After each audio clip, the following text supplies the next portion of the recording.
Hey, welcome to Three Count Commentaries. This is your host, Mongo Slade. So today we're going to talk about Booker T and Brad Gilmore on the Hall of Fame podcast, talking about whether AEW is going to become like WCW. This was a very interesting topic. I was asked to do this by a subscriber, so I wish I could remember who you were so I can give you credit. But thank you for bringing this to my attention because I really don't sit down and I try to generate my own content sometimes. I would go do the video is 15 minutes, the Booker T video, so I'm not gonna be able to play it. But I do enjoy the bantering between the two. I also went and I looked at Eric Bischoff, what he thinks about this kind of situation here. But basically, it's another conversation about the mixture of older talent and younger talent, and whether you can have too many older talent and whether you're building around them and they can do too much and all that kind of stuff. So I'm gonna give a decent summary of what Booker T's position is. Then I'm gonna give a decent summary of Eric Bischoff's position, and then I'm gonna talk about what I believe. Okay, so here's Booker T's position. He says that basically, is this the right move for AEW to be signing veterans who are a little bit over the hill? And, leaving the young talent to consider whether the vets are there to take their spot or to mentor and be a teacher. And so he says that he's been in both positions. Booker T is a very rare person. He was in both positions. He was in WCW when Piper came in and Savage and Hogan and all those guys. So he starts talking about how he was a young guy back then and that they gave him a lot of feedback, but the majority of the guys who jumped ship from the WWF to WCW when he was younger were just there to take a paycheck. If they weren't there to help, they were there to take up spots. And then he says that, they were there to get paid. So then he talked about the reverse. When he left WWE in like 2006, I believe it was, where he had his falling out with Triple H and Batista and all those guys. And he went to TNA. And he said that he felt the resentment when he went into the locker room, that because it was now becoming more guys like him who were coming from WCW, the Kevin Nashes, the Kurt Angles, the Stings, the Booker T's, they were coming in that locker room. And he says that he felt the resentment from the TNA guys. And he says that, hey, he started talking to them and trying to, tell them like, look, I'm here to mentor you guys. I'm here to bring some star power to the show. I'm here to bring attention to the show. I'm trying to help. And then he says 2 months later, he had saw the position that the company was going into, and he stopped caring, and he just started turning TNA into an ATM. All he wanted to do was get paid. And I really got to give Booker T credit for admitting that he just showed up to get paid after a while. And he has admitted this before. He said it before that he didn't really care about going to TNA. And it's obvious that there were other people who also didn't give a shit about being in TNA. Rob Van Dam is one of them. All right. You can look at some people like Bully Ray when he was there, that he was really putting forth the effort. But then you see guys like Booker T and Rob Van Dam, they didn't give a fuck. Okay, they was just there because TNA was paying them, and they only got to work once or twice a week. So he said that he needed to, at first, he felt like he needed to prove himself to the locker room. And then over time, he stopped caring. So then Brad Gilmore, who is his co-host, starts talking about, hey, Brad Gilmore starts talking about the Eric Bischoff position. We're going to go into that in a second. So then Booker T says he doesn't agree with Eric Bischoff's position because you can't build the future around older talent, that you have to build on younger talent, and that you have to have people in the locker room that the younger wrestlers can aspire to be like. He says that if they're closer in age, it makes sense, but if you got a guy who's 56 years old and he's the world champion, these guys do not want to be 25, 26 years old and looking and saying, I have to wait till I'm 56 before I can be the guy.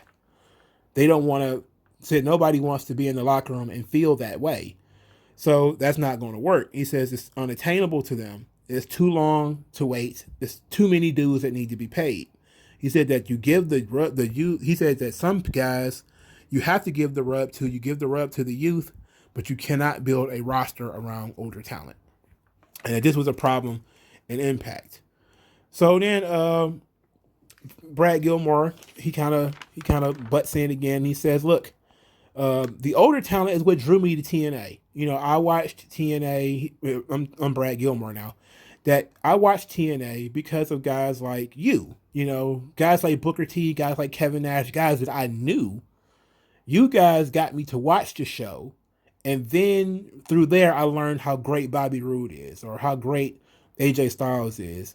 And you know, Booker T was like, okay, that's a fair point, but did it? Did he's like, you know, did Hogan save WCW? And this, I think he's kind of on shaky ground. He says, look at what we gave to Hogan and look at what we got back.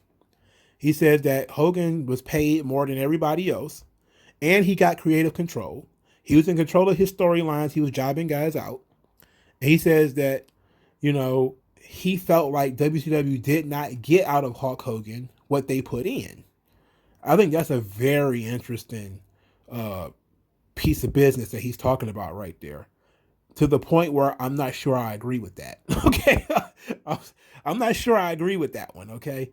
But then he says at his last point was that he thought that he was going to see something new with AEW. That was, you know, the Elite, the Cody, Kenny Omega, the Young Bucks. He thought he was going to see something new. But now he's just seeing a revamp of WCW. Now he's seeing the same thing he's seen for 30 years. And I thought that was a brutal point. That was a brutal point. So let's talk about Eric Bischoff before I start giving my personal opinion. All right, so Eric Bischoff says on the concept of using older talent that it takes 5 to 10 years before a talent can really connect with the audience. You got to give him 5 to 10 years. He says to help the young talent, you need them to brush up against the older talent. You need to give them the rub. And that the fans, if they're still invested in the older talent, you know, and there's still equity in the older talent, then that equity can be passed on. You could use them to work. You could use them to give the rub. And basically, he says, what AEW is doing with Sting and Darby Allin is the best way to do it. You know, you pairing these two people up, and eventually people will become to see Darby as being Sting's equal or Sting's buddy or Sting's partner or whatever, and you ingratiate to people Darby Allin through the use of Sting. And basically using the equity of the younger talent to build the equity of the older talent, the interest that the fans still have for the older talent in order to push the younger talent. This is what Brad Gilmore was talking about, that, hey, guys like you know, Booker T, you, Kevin Nash, you, Scott Hall, got me to watch TNA. And I have to agree, I did the same thing. I was not watching wrestling that much when my brothers started watching TNA. They the ones who told me about it. They're like, man, I remember specifically my brothers were like, dude, you got to see Scott Hall and Kevin Nash in this bootleg wrestling shit. And they used to always call it that. Anything that's not WWE is usually bootleg before they really know what it is. And I remember sitting down and I saw it, I was watching it, and I was like, Jeff Jarrett. And I wanted to just walk away right there. But then I was like, okay, the young guys were not bad. And I hated AJ Styles. I was like, okay, he's just another John Cena. He just wins out all the time. And I thought that he was kind of boring. So it took a while for me to get used to it. But he was right. The older talent being there, like Scott Halls and the Kevin Nashes and the Jeff Jarretts, and then I saw Raven, I saw Rhino. I was like, all right, you know, there's some guys that I know here. You know, I can learn to watch the other guys. They were super fucking plain, but I could learn to watch them and learn to enjoy what they're doing by wanting to watch what guys like Raven were doing, what Rhino was doing. Because at the time, I was a really big fan of Raven. Still am. So it wasn't really Kevin Nash and Scott Hall that got me watching it. It was Raven being there that got me watching it. So I had to sit through Jeff Jarrett, and I tolerated, you know, Rhino and guys like that. But I was interested because I wanted to see what Raven was doing. Then I think Jeff Hardy was also there, I think at the same time, if I remember correctly. So that is a good point.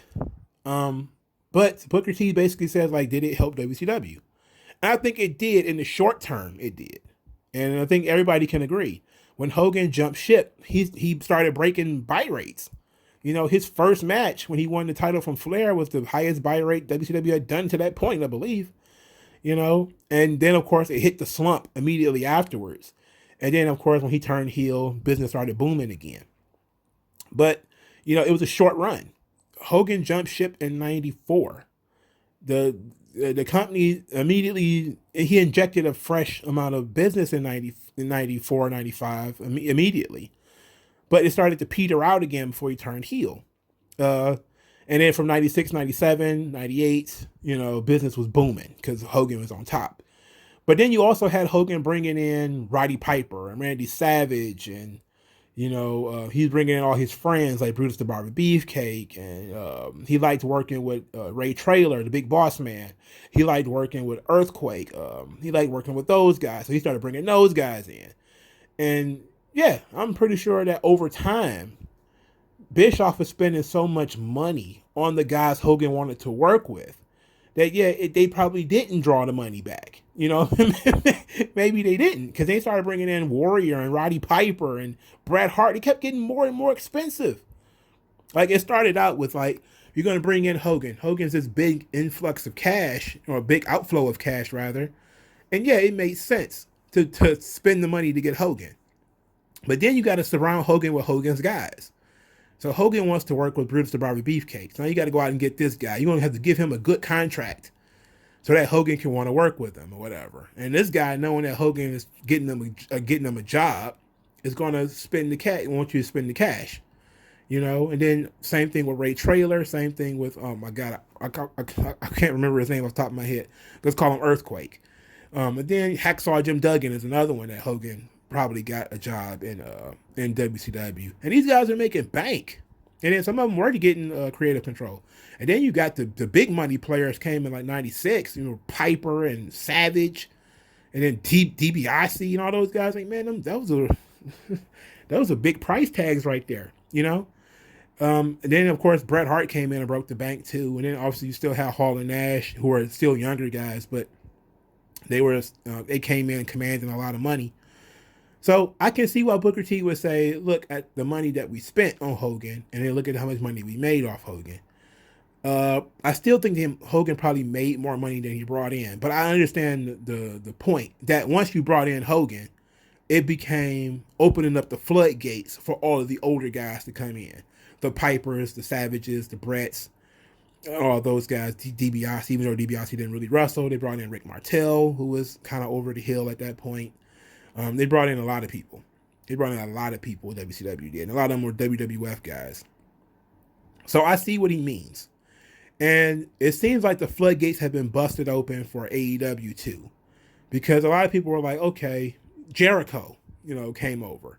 And then Moxley came over. And everybody thought like, okay, that was great. Jericho and Moxley, great. That's it. That's all we need. Then here comes Brody Lee. And everybody was like, okay. Then here comes Matt Hardy, and everybody like, all right. And maybe those things were reversed, where you had Matt Hardy come in, then Brody Lee came in, and then FTR came in, and then now Big Show's there, now Christian's there, and you kind of like, and then Sting of course shows up, and Sting is not really technically a WWE guy, but he's an older talent. So you have all of these guys coming in now, commanding a lot of money or more money than they were making before, because you're signing them from WWE. And WWE is like, hey, we'll pay these guys X amount of dollars, but we're not going to use them the way that we want to use them. And so they go to your company. Maybe you're going to pay them. You're gonna pay them. That's for sure. But so they may not, why sign the Legends contract and pretty much get regulated to autograph signings and stuff like that when you feel like you can still work.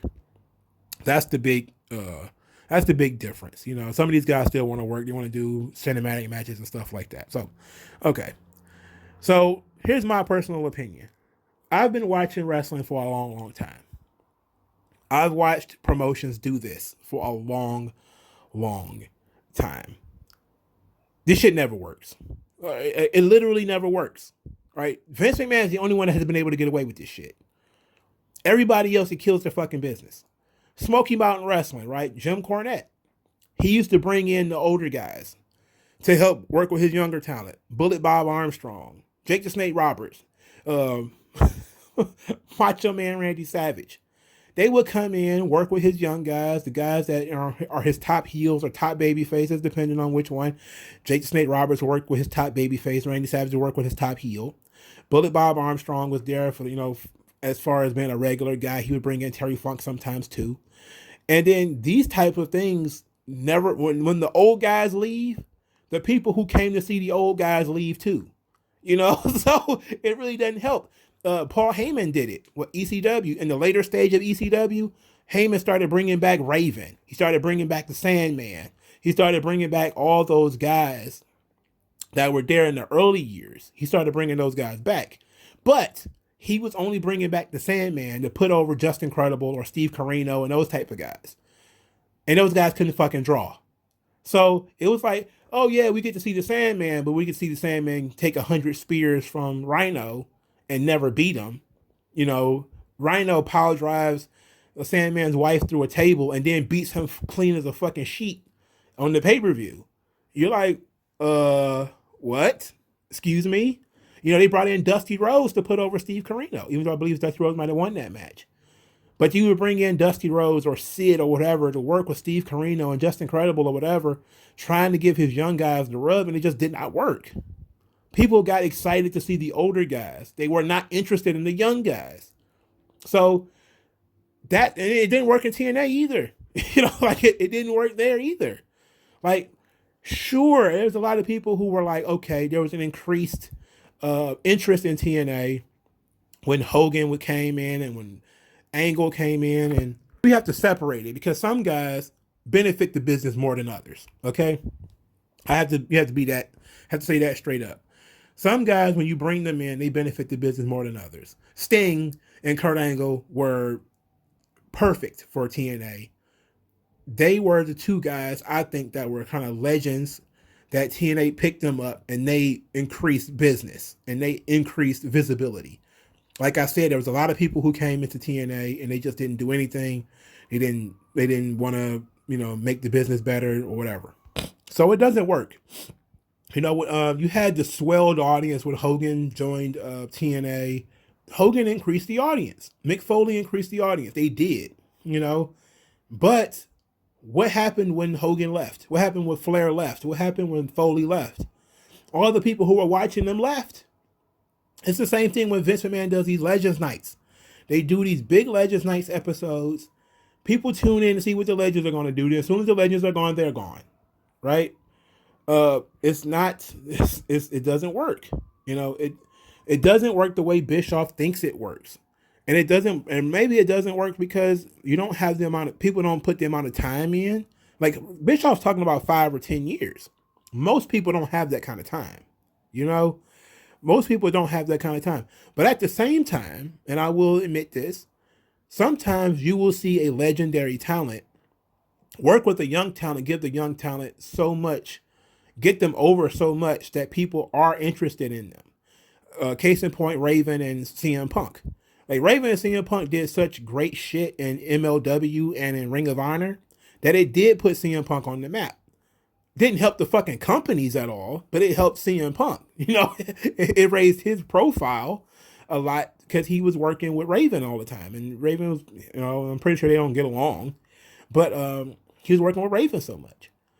So yeah, it can work, but how much time are you really willing to put in doing it? And most people don't have that kind of time. And then the way it is also boils down to the way that you do it.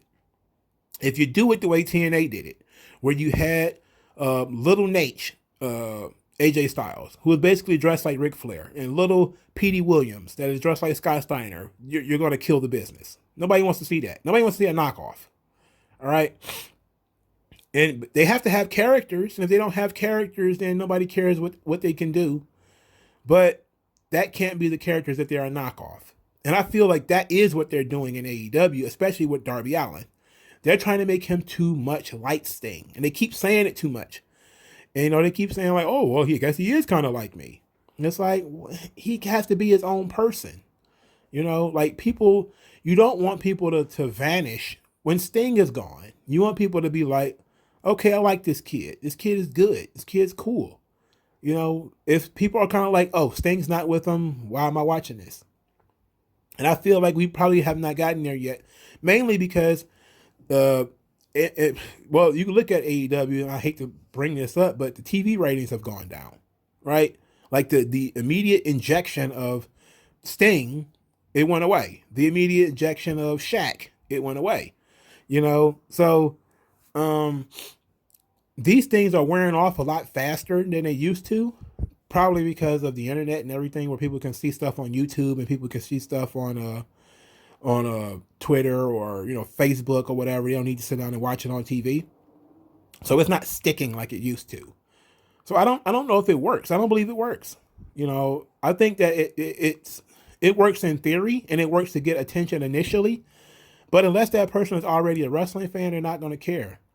It's like, sure, you can say we got these big names like the NWA right now, right? The NWA is trying to do their restart, and they're talking about, oh, look at all these guys we got that's going to be there, and one of them is Chris Masters, and I was like, oh, okay, Chris Masters is going to be there. That's cool. And then I saw Funkasaurus, and I was like, that's weird.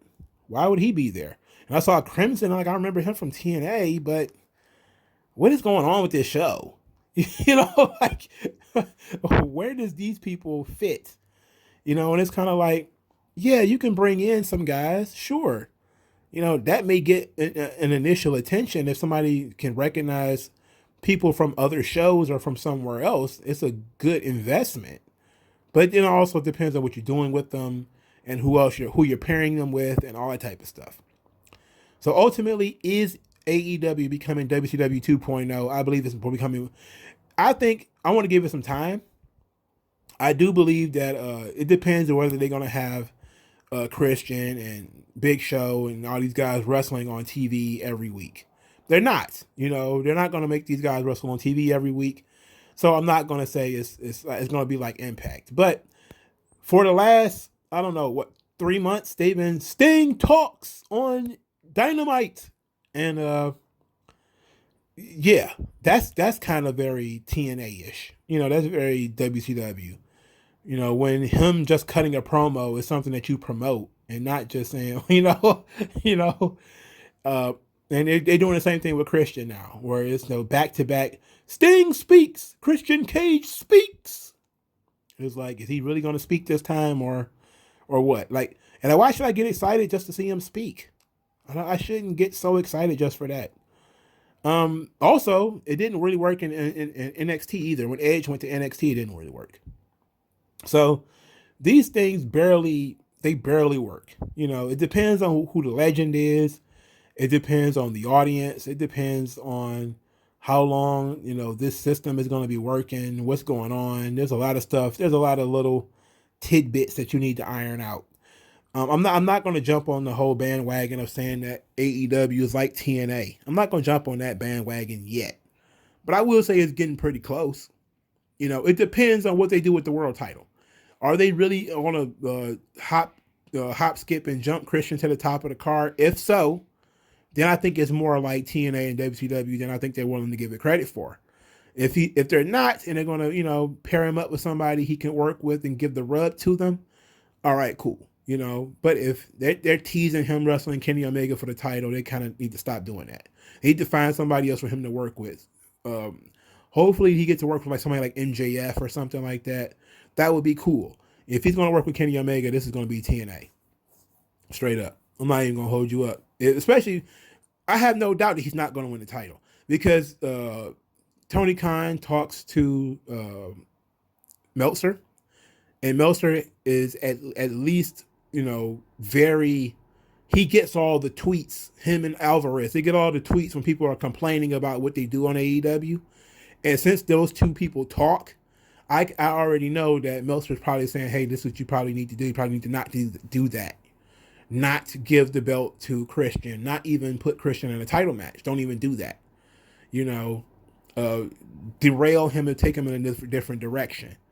And if you don't believe that Meltzer is coaching Khan, look, I don't even believe that he's not doing it for money. I think he's doing it because he wants to, because he wants to see AEW. And there's a lot of wrestling journalists out there who will openly say that they are rooting for AEW and giving them favorable looks and stuff like that. So it's not a conspiracy theory. He's going to have a lot of help. Tony Khan is. People are going to try to teach him how to make the appropriate decisions. And this is how it's going to be. The problem is going to be that a lot of these people are not going to be bookers who know anything about booking talent. But he has already made some mistakes. as far as not using Miro to the best of his ability, not really using Lance Archer to the best of his ability, signing talent that he has no room for. He has nothing to do with them. It's very hard to say that it's going to be just like WCW. I think it's actually going to end up being more like TNA. But I think his guys are a lot more well known than the TNA guys were. The TNA guys were like the doldrums. They were the Ring of Honor guys. And Ring of Honor was not even on TV.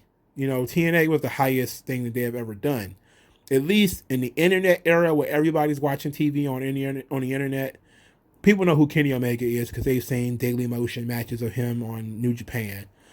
Similarly, the Young Bucks, same thing.